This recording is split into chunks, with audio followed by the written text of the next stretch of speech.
পৃষ্ঠা ৩৩৮ কন্টিনিউড।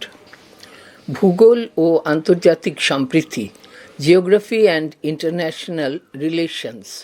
শিক্ষা একটি জীবনব্যাপী প্রক্রিয়া। মানুষ দোলনা থেকে সমাধি পর্যন্ত শিক্ষা লাভ করে।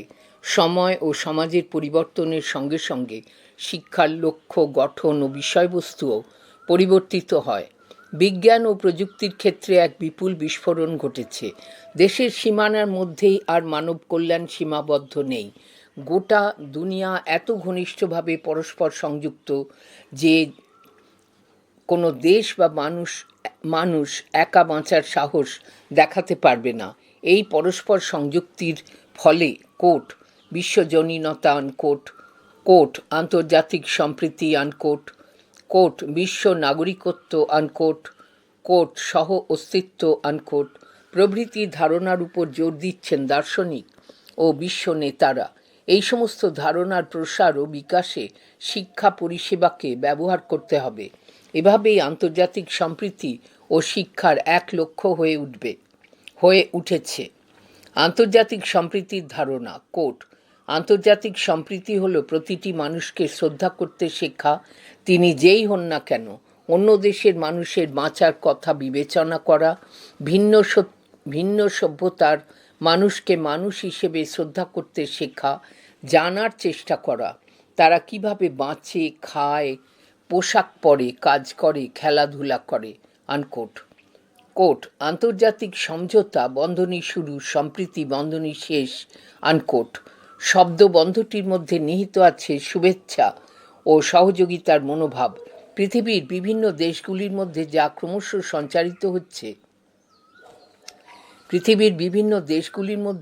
ক্রমশ সঞ্চারিত হচ্ছে শান্তি, প্রগতি ও সমৃদ্ধির জন্য পৃথিবীর দেশগুলির প্রয়োজন একতা, সংহতি, ভ্রাতৃত্ববোধ, সহযোগিতা, সহ অস্তিত্ব, সহনশীলতা, আন্তরিকতা ও বন্ধুত্ব। আন্তর্জাতিক সম্প্রীতির প্রয়োজনীয়তা। নিম্নলিখিত শ্রেণীগুলিতে আন্তর্জাতিক সম্প্রীতির প্রয়োজনীয়তা আলোচনা করা হলো। ১. যুদ্ধের ধ্বংসাত্মক ফল। এ যাবৎ 2টি বিশ্বযুদ্ধ হয়েছে। প্রথম বিশ্বযুদ্ধের সময়কাল 1914 থেকে 1918 এবং দ্বিতীয় বিশ্বযুদ্ধের সময়কাল 1939 থেকে 1945। প্রতিটি যুদ্ধ দিয়ে গেছে ক্ষুধা, যন্ত্রণা, আর্থিক বিশৃঙ্খলা এবং মানুষের মনে ব্যর্থতার বোধ। এই সমস্যাগুলি বহুগুণে বর্ধিত হয় ইতিহাসের সবচেয়ে ভয়াবহ যুদ্ধে। দ্বিতীয় বিশ্বযুদ্ধে মানুষ অনুভব করে যে মানুষের সামনে যে দুর্যোগের খড়গ ঝুলছে তা থেকে বাঁচতে হলে প্রতিটি জাতিকে একসঙ্গে পৃথিবীতে তার নিজের ভূমিকা পালন করতে হবে এবং কোনোভাবেই শান্তি বিঘ্নিত হতে দেওয়া চলবে না। 2. ভয় এবং নিরাপত্তাহীনতা। দ্বিতীয় বিশ্বযুদ্ধের অভিজ্ঞতা বিশ্ববাসীকে যুদ্ধের এবং আন্তর্জাতিক দ্বন্দ্বের ফলাফল সম্পর্কে আতঙ্কগ্রস্ত করে তুলেছিল। অব্যক্ত বেদনা, অপরিমেয় ক্ষয়ক্ষতি এবং পারমাণবিক যুদ্ধের সম্ভাব্য ধ্বংসলীলা আধুনিক মানুষকে যে কোনো মূল্যে আন্তর্জাতিক সম্প্রীতি, শান্তি ও নিরাপত্তা রক্ষার বিষয়টি নিয়ে ভাবতে বাধ্য করেছে। অনিয়ন্ত্রিত পারমাণবিক শক্তি হিরোশিমা, নাগাসাকির চেয়েও সহস্রগুণ বেশি ক্ষতি সাধন করতে পারে। ইউএনওর প্রধান লক্ষ্য হল যুদ্ধ যুগের মধ্যে বেঁচে থাকা প্রজন্মকে রক্ষা করা। গত শতাব্দীতেই 2 বার মানবজাতির জীবনে নেমে এসেছে অব্যক্ত দুঃখ।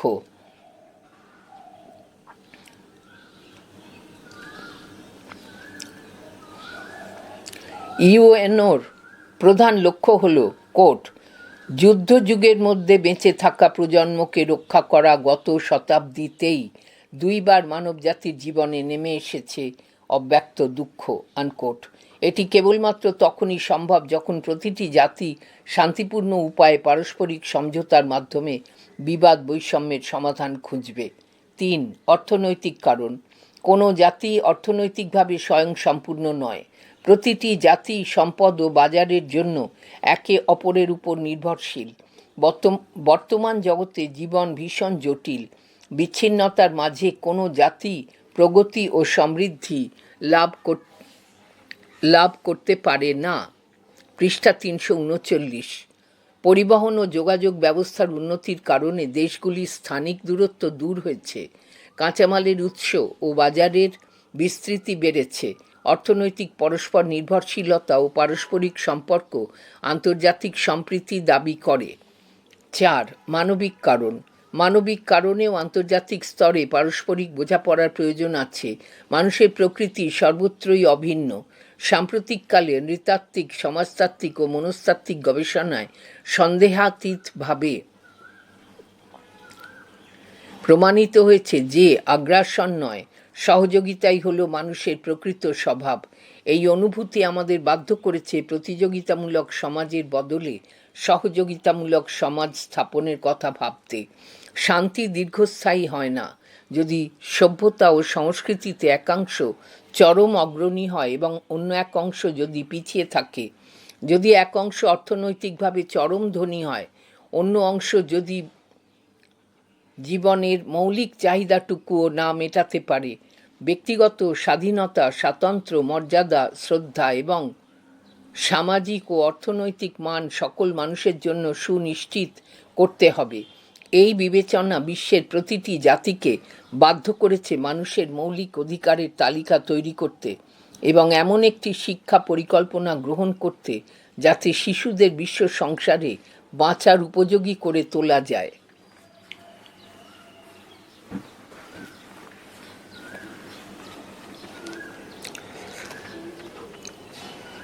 বিদ্যালয় স্তরে ভূগোল শিক্ষণের লক্ষ্য ও উদ্দেশ্যসমূহ। Aims and objectives of teaching geography at school level. Quote, শিক্ষা আনকোট কথাটির তাৎপর্য নানা শিক্ষাবিদ নানাভাবে ব্যাখ্যা করেছেন।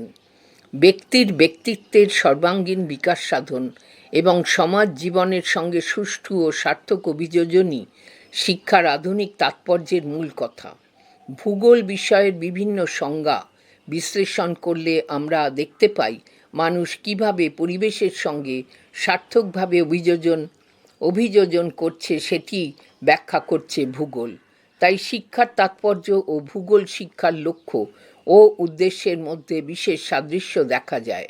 ভূগোল শিক্ষার পাঠ্যক্রম নির্ধারণ করার আগে ও ভূগোল শিক্ষণের আগে এই লক্ষ্য ও উদ্দেশ্যকে স্থির করে নেওয়া ও মনে রাখা দরকার। আবার আধুনিককালে শিক্ষাবিজ্ঞানের একটি গুরুত্বপূর্ণ অংশ হচ্ছে শিক্ষা মনোবিজ্ঞান।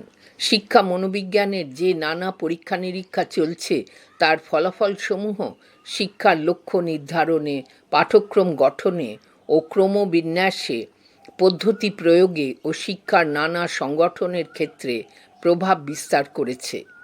লক্ষ্য ও উদ্দেশ্য শব্দ দুটিকে আমরা সমার্থক শব্দ হিসেবেই সাধারণত ব্যবহার করে থাকি, কিন্তু তাত্ত্বিক দিক থেকে শব্দ দুটির মধ্যে পার্থক্য আছে। কোট, লক্ষ্য আনকোট শব্দের উদ্দেশ্য যেখানে পৌঁছানো উচিত, অর্থাৎ চরমতম পরিণতি। বাস্তব ক্ষেত্রে হয়তো সেখানে পৌঁছানো কখনো সম্ভব হয় না, কারণ শিক্ষা গতিশীল সমাজের সঙ্গে সঙ্গে গতিশীল হয়। কোট, উদ্দেশ্য আনকোট কিন্তু সুনির্দিষ্ট। ভূগোল পাঠে কোনো একটি বিষয়ের মাধ্যমে কতকগুলি উদ্দেশ্য সাধিত হয়, আবার অপর একটি বিষয়ের মাধ্যমে অন্য কোনো উদ্দেশ্য ফলপ্রসূ হয়। আধুনিক শিক্ষাবিজ্ঞানে বলা হয় ভূগোল শিক্ষার ফলে শিক্ষার্থীর মধ্যে যে পরিবর্তন আসে তার বিবরণকে ভূগোল শিক্ষার সাধারণ উদ্দেশ্য বলে। পাঠ্যক্রম রচনা, শ্রেণীতে শিক্ষাদান ও মূল্যায়নের জন্য ভূগোল শিক্ষার সাধারণ উদ্দেশ্যগুলিকে আরও বিশ্লেষণ করা হয় ও ভূগোল শিক্ষার ফলে শিক্ষার্থীর আচরণগত কী পরিবর্তন ঘটে তা স্পষ্টভাবে উল্লেখ করা হয়। এইভাবে উদ্দেশ্যগুলিকে আরও যে নির্দিষ্ট করা হয় তাকে আচরণগত উদ্দেশ্য বন্ধনী শুরু, বিহেভিয়ারাল অবজেক্টিভস বন্ধনী শেষ বা বিশেষ উদ্দেশ্য স্পেসিফিক অবজেক্টিভস বলা হয়। এই উদ্দেশ্যগুলি শ্রেণী শিক্ষাদানের ক্ষেত্রে স্থির করা হয় বলে এদের শ্রেণীকক্ষের উদ্দেশ্য ক্লাসরুম অবজেক্টিভস বলে। লক্ষ্য বলতে এখানে বোঝায় উদ্দেশ্যগুলিকে ব্যাপক অর্থে উল্লেখ করা, অর্থাৎ সামগ্রিকভাবে শিক্ষার্থীদের মধ্যে যে পরিবর্তন আসে তাই মাধ্যমিক শিক্ষায় ভূগোল শিক্ষার লক্ষ্য। ভূগোল শিক্ষার যেসব আচরণগত উদ্দেশ্য আছে সেগুলি হলো: 1. জ্ঞানমূলক উদ্দেশ্য। ভূগোল শিক্ষার প্রাথমিক উদ্দেশ্য হল পঠন পাঠনের মধ্য দিয়ে কিছু ভৌগোলিক সংজ্ঞা, ধারণা, নীতি সম্পর্কে প্রাথমিক জ্ঞান আহরণের ফলে শিক্ষার্থী বিভিন্ন ভৌগোলিক তথ্য, নীতি, ধারণা স্মরণ করতে পারবে। যে কোনো বিষয়ের চর্চা বা অনুশীলনের মাধ্যমে শিক্ষার্থী সে বিষয়ে জ্ঞান লাভ করে। ভূগোল পাঠেরও অন্যতম উদ্দেশ্য হল জ্ঞান লাভ। ভূগোল শিক্ষার্থীকে পৃথিবীর বিভিন্ন প্রাকৃতিক পরিবেশ ও সম্পদ এবং অর্থনৈতিক অবস্থার কথা জানিয়ে দেয়। 2. বোধমূলক উদ্দেশ্য। ভূগোল শিক্ষার আরও গুরুত্বপূর্ণ একটি উদ্দেশ্য হল বোধ বা উপলব্ধি।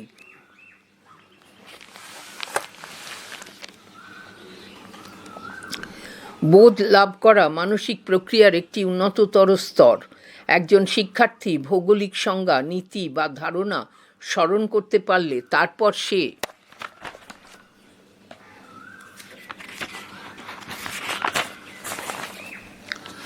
বিভিন্ন জ্ঞাত তথ্যগুলির মধ্যে সম্পর্ক খুঁজে পেতে চেষ্টা করে।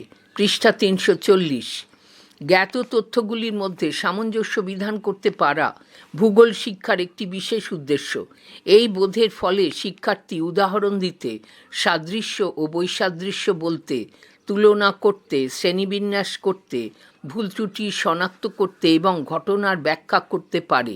ভূগোল শিক্ষক ভূগোল শিক্ষাদানের মাধ্যমে শিক্ষার্থীদের সঠিক ভৌগোলিক ধারণা দেন। শিক্ষার্থীরা তার মাধ্যমে নিজস্ব পরিবেশের ঘটনাবলী বিশ্লেষণে সচেষ্ট হয়, ঘটনার কার্যকারণ সম্পর্ক খুঁজে বের করার চেষ্টা করে। তারা ঘটনার সামান্যীকরণ করতে শেখে ও ক্রমে পৃথিবীর অন্য পরিবেশকেও চিনতে শেখে। 3. প্রয়োগমূলক উদ্দেশ্য। ভূগোল শিক্ষার আরেকটি গুরুত্বপূর্ণ উদ্দেশ্য হল অর্জিত জ্ঞান ও উপলব্ধির উপর ভিত্তি করে সেই বিষয়ের অন্তর্ভুক্ত নতুন নতুন পরিস্থিতি ব্যাখ্যা করতে বা নতুন সমস্যা সমাধান করতে সক্ষম হওয়া। মানসিক প্রক্রিয়া হিসেবে উপলব্ধি অপেক্ষা প্রয়োগ উন্নততর। মানব জীবন ও পরিবেশের উন্নতি ঘটাবার জন্য ভূগোলের জ্ঞান ও উপলব্ধি বাস্তব ক্ষেত্রে প্রয়োগ করতে শেখা খুবই প্রয়োজনীয়। ভূগোলের জ্ঞান প্রয়োগ করতে শিখলে অর্জিত জ্ঞান মানব জীবনের সমস্যা সমাধানে কাজে লাগাতে পারে শিক্ষার্থীরা। ভৌগোলিক জ্ঞানকে বাস্তবে প্রয়োগ করতে পারলে তবেই সে জ্ঞানের সার্থকতা আসে।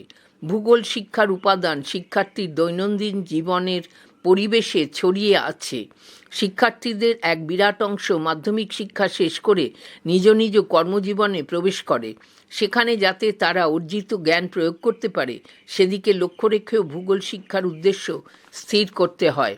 ভূগোল শিক্ষার মাধ্যমে শিক্ষার্থী প্রাকৃতিক সম্পদ ও মানবিক সম্পদ সম্বন্ধে যে জ্ঞান লাভ করে সেই জ্ঞানই ভবিষ্যৎ জীবনে দেশের অর্থনৈতিক উন্নতিতে সে কাজে লাগায়। 4. দক্ষতামূলক উদ্দেশ্য। শিক্ষার্থীকে বিভিন্ন দক্ষতা অর্জনে সহায়তা করা ভূগোল শিক্ষার অন্যতম প্রধান উদ্দেশ্য। ভৌগোলিক দক্ষতা অর্জন করলে শিক্ষার্থীরা মানচিত্র পাঠ করতে পারবে, মানচিত্র অঙ্কন করতে পারবে, যন্ত্রপাতি দক্ষতার সঙ্গে ব্যবহার করতে পারবে, মডেল তৈরি করতে পারবে, রাশিবিজ্ঞানকে ব্যবহার করতে পারবে। 5. ভৌগোলিক মনোভাব ও আগ্রহ গড়ে তোলা। ভৌগোলিক পরিবেশ সম্পর্কে শিক্ষার্থীদের আগ্রহী করে তোলা একটি বিশেষ উদ্দেশ্য। শিক্ষক শ্রেণীতে পাঠদান করার সময় উপযুক্ত উপকরণ ব্যবহার করবেন। পরিবেশকে চেনার জন্য স্থানীয় অঞ্চল পর্যবেক্ষণ, ভ্রমণ ইত্যাদি কর্মসূচি গ্রহণ করা দরকার। শিক্ষার্থীরা নানা কাজে নিযুক্ত হবে, যেমন ফটো সংগ্রহ, পত্রিকার খবর কেটে রাখা, নমুনা সংগ্রহ ইত্যাদি। এর মাধ্যমে শিক্ষার্থীরা ভূগোল পাঠে আগ্রহী ও কৌতূহলী হয়ে উঠবে। শিক্ষার্থীদের এই কৌতূহল যদি পরিতৃপ্ত হয় তবে শিক্ষার্থীদের মধ্যে ভৌগোলিক মনোভাব গড়ে উঠবে। এর প্রভাবে শিক্ষার্থী বিভিন্ন অঞ্চলের অধিবাসীদের জীবনযাত্রা প্রণালীর নানা সমস্যা, সংস্কৃতিগত পার্থক্য ইত্যাদি সঠিকভাবে বুঝতে পারবে। এছাড়া ভূগোল পাঠের আর যেসব উদ্দেশ্য আছে সেগুলি হল: এ. মানুষ ও পরিবেশের পারস্পরিক সম্পর্ক নির্ণয় করতে শেখা। একসময় মানুষ পরিবেশের সম্পূর্ণ নিয়ন্ত্রণে ছিল, কিন্তু আজ বুদ্ধি ও কৌশলের মাধ্যমে পরিবেশকে অনেকখানি নিয়ন্ত্রণ করছে। পরিবেশের সঙ্গে ঘাত প্রতিঘাতের ফলে কোথাও মানুষ পরিবেশের পরিবর্তন সাধনে সচেষ্ট হয়েছে, কোথাও বা নিজেকে পরিবেশ অনুযায়ী পরিবর্তিত করছে। কিভাবে পরিবেশের সঙ্গে সুষ্ঠু ও সার্থক অভিযোজন করা যায় তা শেখা ভূগোল পাঠের একটি উদ্দেশ্য। বি, সভ্যতার বিকাশে ভৌগোলিক বিষয়ের গুরুত্ব উপলব্ধি করতে শেখা। কি কি ভৌগোলিক কারণে সভ্যতা ও সংস্কৃতির বিকাশ ঘটে তা অনুশীলন করাও ভূগোল পাঠের উদ্দেশ্য। সভ্যতার উত্থান পতনের মূলে অনেক ভৌগোলিক কারণই বর্তমান থাকে। এই কারণগুলির অনুসন্ধান করাও ভূগোল শিক্ষার অন্যতম উদ্দেশ্য। সি, যুক্তিবাদী ও অনুসন্ধানী মনোভাব গড়ে তোলার শিক্ষা। ভূগোল শিক্ষার ফলে প্রাকৃতিক বিভিন্ন ঘটনার সম্বন্ধে শিক্ষার্থীদের কৌতূহলের নিরসন ঘটে। তারা নানা অজানা বিষয়ের সঙ্গে পরিচিত হয়। তারা ঘটনার কার্যকারণ সম্পর্ক নির্ণয় করতে সচেষ্ট হয়, ফলে যুক্তিবাদী মনোভাব গড়ে ওঠে।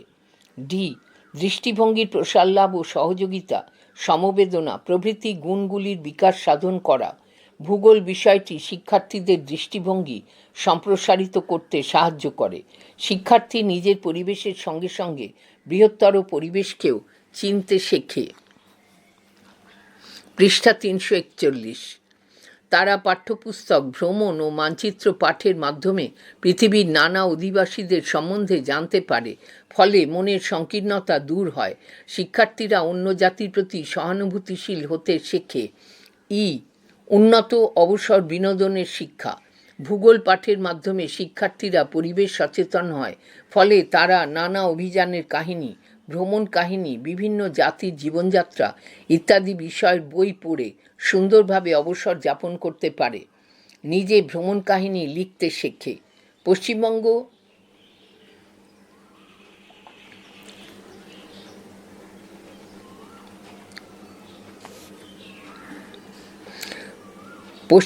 মধ্যশিক্ষা পর্ষদ ভূগোলের পাঠ্যসূচি নির্ধারণ করার সময় ভূগোল পাঠের উদ্দেশ্য ও লক্ষ্যের কথা উল্লেখ করেছে। সেখানে বলা হয়েছে যে মাধ্যমিক স্তরে ভূগোল পাঠের লক্ষ্য হল শিক্ষার্থীদের নিজের দেশ ও অধিবাসীদের প্রাথমিকভাবে জানতে সাহায্য করা। ক্রমশ তারা তাদের দেশের কথা আরও গভীরভাবে জানবে ও তার মাধ্যমে পৃথিবীর কথা জানতে পারবে এবং পৃথিবীকে মানুষের আবাস স্থল হিসেবে চিনবে।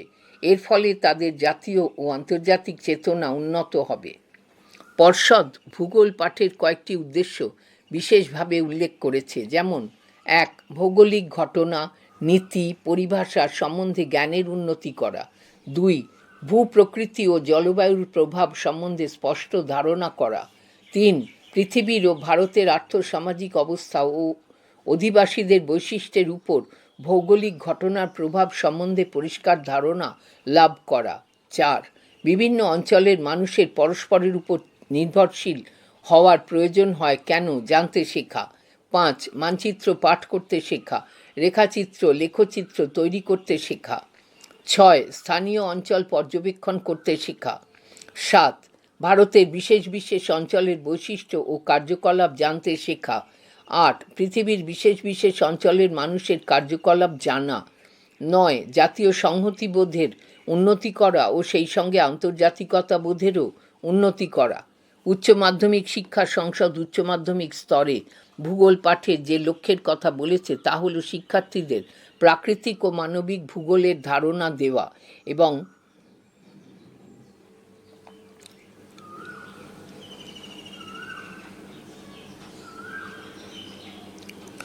এবং ভূগোল শিক্ষার জন্য যেসব ব্যবহারিক দক্ষতা প্রয়োজন সেগুলিতে শিক্ষার্থীদের অভ্যস্ত করে তোলা। উচ্চ মাধ্যমিক স্তরে ভূগোল শিক্ষা মাধ্যমিক স্তরের ভূগোল শিক্ষার ধারাবাহিক অংশ হিসেবে বিবেচনা করা হবে এবং মাধ্যমিক ও উচ্চ শিক্ষা স্তরে সেতু বন্ধন করবে। উচ্চ মাধ্যমিক স্তরে ভূগোল শিক্ষার যেসব উদ্দেশ্যের কথা বলা হয়েছে সেগুলি হল: 1. ভৌগোলিক ঘটনা, পরিভাষা, ধারণা, নীতি, প্রকল্প, সমস্যা, পদ্ধতি, প্রক্রিয়া সম্বন্ধে জ্ঞানার্জনে সাহায্য করা। 2. বিভিন্ন চিহ্ন, যন্ত্রপাতি, কৌশল সম্বন্ধে দক্ষতা অর্জন করা, যার মাধ্যমে বিভিন্ন তথ্য ও পরিসংখ্যান সংগ্রহ করতে, তা সাজাতে ও বিশ্লেষণ করতে শিক্ষার্থীরা অভ্যস্ত হয়ে ওঠে। 3. নানা প্রাকৃতিক এবং মানবিক ঘটনা ও নিদর্শনের প্রক্রিয়া ও বিন্যাস সম্বন্ধে বুঝতে ও চিনতে শেখা। 4. নানা ভৌগোলিক ঘটনাবলী মানবীয় কর্মধারাকে কিভাবে প্রভাবিত করে তা বুঝতে শেখা। 5. মানুষ ও পরিবেশের পারস্পরিক সম্পর্ক সম্বন্ধে সদর্থক মনোভাব গড়ে তোলা। 6. ভৌগোলিক জ্ঞান ও অন্বেষণ পদ্ধতিতে নানা স্তরের, যেমন স্থানীয় বা আঞ্চলিক, জাতীয় ও আন্তর্জাতিক স্তরের বিভিন্ন সমস্যা বা পরিস্থিতি মোকাবিলায় ব্যবহার করতে পারা।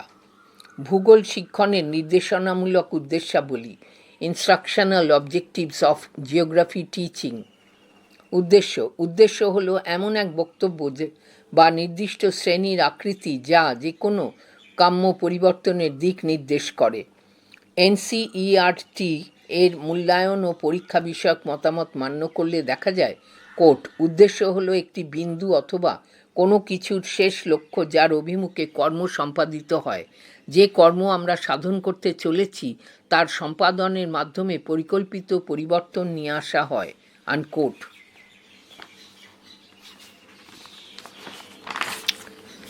পৃষ্ঠা 342।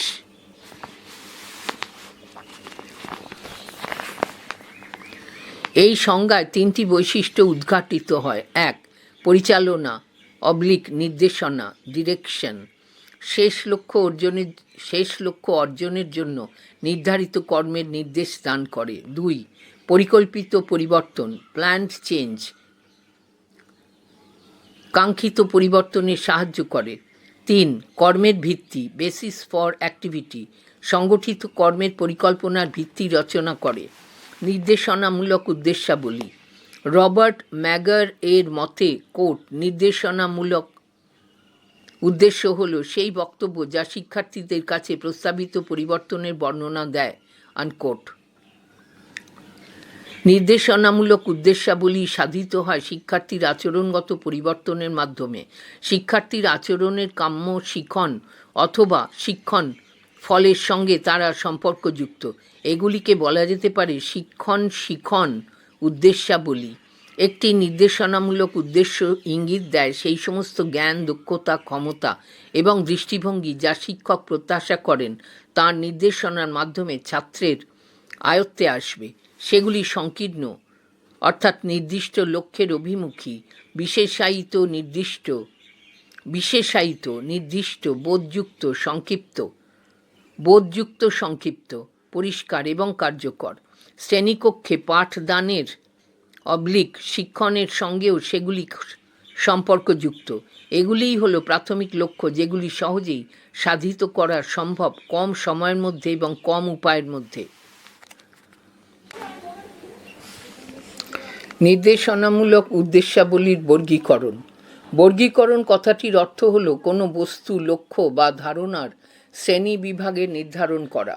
নির্দেশনামূলক উদ্দেশ্যাবলীর বর্গীকরণ বলতে তাই নির্দেশনামূলক উদ্দেশ্যাবলীর শ্রেণীবিভাগকে বোঝায়। উদ্দেশ্যাবলীর বর্গীকরণ এই ধারণার ভিত্তিতে করা হয় যে শিক্ষণ পদ্ধতি শিক্ষার্থীর আচরণগত প্রচেষ্টাকে সূচিত করবে, যার প্রেক্ষিত হবে নির্দিষ্ট বিষয় বা কর্মকেন্দ্রিক শিখন অভিজ্ঞতা। B.S. ব্লুম নির্দেশনামূলক উদ্দেশ্যাবলীর বর্গীকরণ করেছেন। তিনি নির্দেশনামূলক উদ্দেশ্যাবলীকে 3টি ক্ষেত্রে বিভক্ত করেছেন। A. কগনিটিভ ডোমেইন, প্রজ্ঞামূলক ক্ষেত্র। B.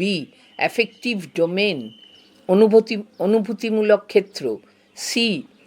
সাইকোমোটর ডোমেইন, মানস সঞ্চালনমূলক ক্ষেত্র। A. প্রজ্ঞামূলক ক্ষেত্র, কগনিটিভ ডোমেইন। প্রজ্ঞামূলক ক্ষেত্রের পরিধি হল মস্তিষ্ক ও মন। চিন্তা পদ্ধতির সঙ্গে এটি সম্পর্কযুক্ত। প্রজ্ঞামূলক ক্ষেত্রে কেবলমাত্র সেই সব শিক্ষামূলক উদ্দেশ্যাবলী সংযোজিত হয় যেগুলি জ্ঞান চিহ্নিতকরণ এবং স্মরণের সঙ্গে যুক্ত এবং বৌদ্ধিক ক্ষমতা ও দক্ষতার বিকাশ সাধনে সহায়তা করে। প্রজ্ঞামূলক ক্ষেত্রকে B.S. ব্লুম 6টি ভাগে ভাগ করেছেন। 1. নলেজ, জ্ঞান। 2. কম্প্রিহেনশন, বোধ। 3. অ্যাপ্লিকেশন, প্রয়োগ। 4. অ্যানালিসিস, বিশ্লেষণ। 5. সিনথেসিস, সংশ্লেষণ। 6. ইভ্যালুয়েশন, মূল্যায়ন। B. অনুভূতিমূলক ক্ষেত্র স্তর, অ্যাফেক্টিভ ডোমেইন। অনুভূতিমূলক ক্ষেত্রের পরিধি হৃদয় অর্থাৎ অনুভবীয় বৃত্তি। এই স্তরের সংশ্লিষ্ট ক্ষেত্রগুলি হল শিক্ষার্থীদের আকর্ষণ, আবেগ,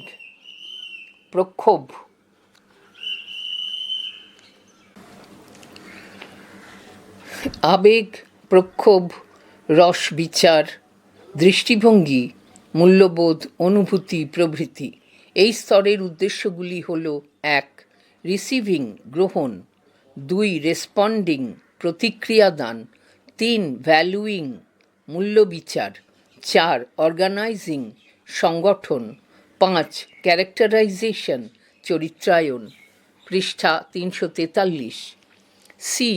মানস সঞ্চালনমূলক ক্ষেত্র, সাইকোমোটর ডোমেন।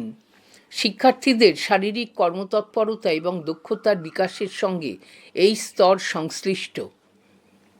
এর প্রধান ক্ষেত্রগুলি হল: 1. পারসেপশন উপলব্ধি, 2. ইমিটেশন অনুকরণ, 3. ম্যানিপুলেশন নিয়ন্ত্রণের প্রচেষ্টা, 4. প্রিসিশন সংক্ষিপ্তকরণ, 5. কোঅর্ডিনেশন সমন্বয় সাধন, 6. ন্যাচারালাইজেশন স্বাভাবিকীকরণ। মাধ্যমিক স্তরে ভূগোল শিক্ষণের নির্দেশনামূলক উদ্দেশ্যাবলী সংক্ষিপ্তাকারে উল্লেখ করা হলো। 1. জ্ঞান নলেজ। পূর্বে শেখা বিষয়বস্তু স্মরণ করতে পারার ক্ষমতাকে জ্ঞান বলে সংজ্ঞায়িত করা হয়। শিখন প্রক্রিয়ার প্রজ্ঞামূলক ক্ষেত্রের সর্বনিম্ন স্তরে এর অবস্থান। ভূগোল বিষয়ে জ্ঞান বিভিন্ন বিষয় স্মরণের সঙ্গে সংশ্লিষ্ট, যেমন কোনো ভৌগোলিক বিষয়, ঘটনা, শব্দ, ধারণা, নীতি, সাধারণীকরণ, প্রকল্প, সমস্যা, পদ্ধতি, ধারা, প্রতীক, যন্ত্র, কৌশল, প্রক্রিয়া ইত্যাদি। জ্ঞান অর্জন করেছে এমন শিক্ষার্থীর কাছে যে বিষয়গুলি প্রত্যাশিত: 1. স্মরণ করতে পারা, বিষয়, ঘটনা, ধারণা, নীতি, প্রতীক ইত্যাদি। 2. চিহ্নিত করতে পারা, শব্দ, নীতি, ধারণা, ঘটনা, প্রতীক ইত্যাদি। 3. অবস্থাজনিত হলেও করতে পারা, ম্যাপ, চার্ট, ডায়াগ্রাম, গ্রাফ, লেখচিত্র ইত্যাদি। 4. তথ্যের পাঠোদ্ধার বিভিন্ন প্রকারের, যেমন চার্ট, মানচিত্র, ডায়াগ্রাম, লেখচিত্র, টেবল, সারণী ইত্যাদি। 2. বোধ কম্প্রিহেনশন বিষয়বস্তুর অর্থ আয়ত্ত করার ক্ষমতাকে বোধ বলে সংজ্ঞায়িত করা হয়েছে।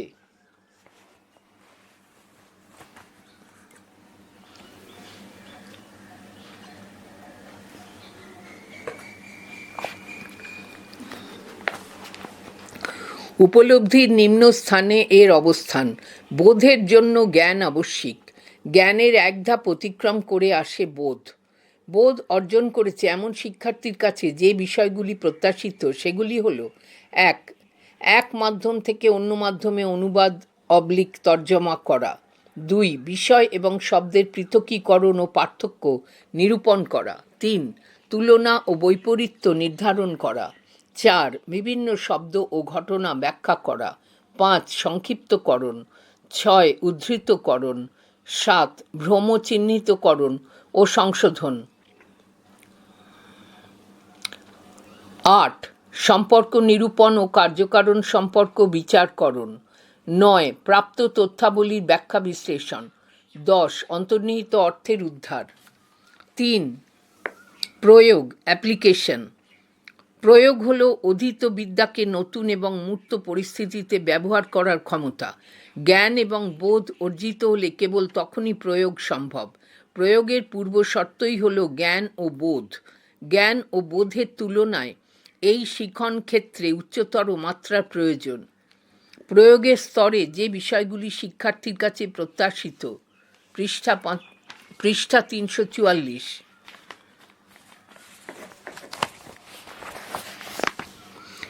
1. সমস্যাকে চিহ্নিত করতে পরিস্থিতির বিশ্লেষণ, 2. নতুন পরিস্থিতির ব্যাখ্যা বা সমস্যার সমাধানে প্রাসঙ্গিক জ্ঞানের বাছাই, 3. তথ্যাবলীর পর্যাপ্ততা, প্রাসঙ্গিকতা, আবশ্যিকতা, প্রামাণ্যতা ও অন্যান্য প্রমাণের বিচার ক্ষমতা, 4.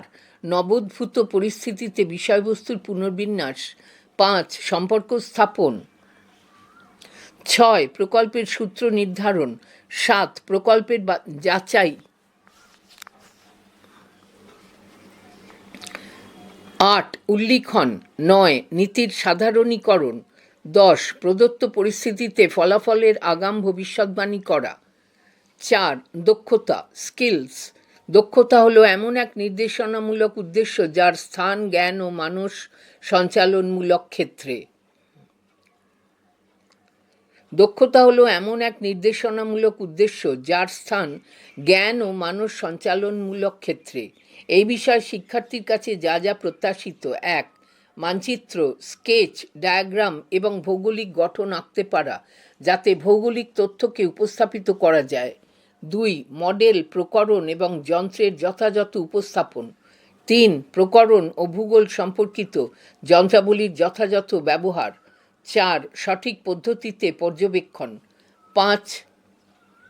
আগ্রহ, ইন্টারেস্ট।